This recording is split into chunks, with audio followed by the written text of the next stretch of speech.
everyone. As we get started with another 3 minutes with God, uh, still in Psalm number 24, um, verse number 4 today. So let us go ahead and start the timer. So, Psalm 24, verse number 4 says, He who has clean hands and a pure heart, who has not lifted up his soul to an idol nor sworn deceitfully.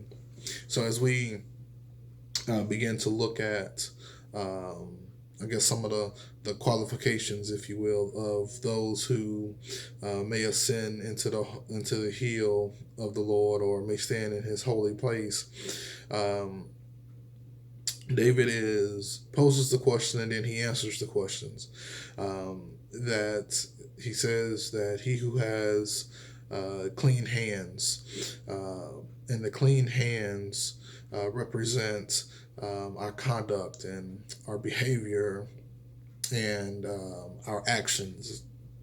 And what David is saying is it's one of those things as is not only do we have to be reminded and be mindful of that we're trying to get into the throne room of God, and that we just can't come into God's presence any kind of way.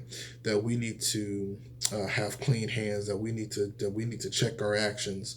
And speaking of having clean hands, it's also a symbolism of what happened back in the Old Testament times. It's before they would go into the temple, they would always wash their hands.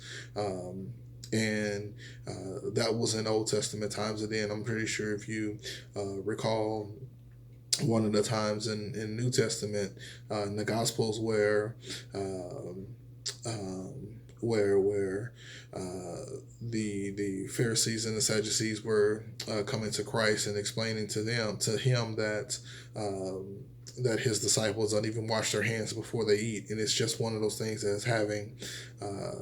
In a sense, just having pure hands or clean hands, so to speak, and then it goes on to say, not only have clean hands but a pure heart.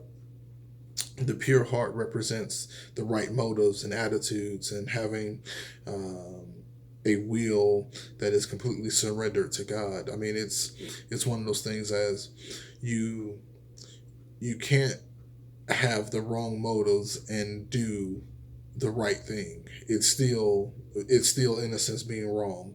Um, that is we just have to have the right motives and attitudes behind behind our actions, um, and that it's one of those things as, for instance, um, donating a bunch of money to a charity, but instead of doing it for the right reason, for the notion of being charitable and giving to those who have less, you're just doing it for a tax write-off. And that's one of the things as having a pure heart. And then he goes on real quickly, as we get ready to close. He says, who has not lifted up his soul to an idol nor sworn deceitfully. That you don't serve any idols and only serve the one and only true and living God.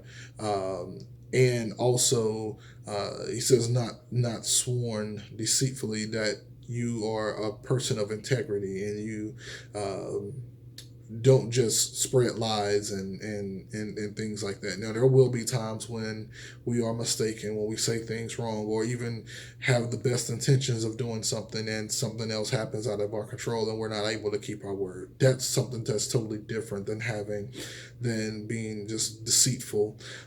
So, again, as I leave you today, just remember that God does not expect us to be perfect, but He does expect us to try to do the right thing in every situation. So God bless you and have a great day.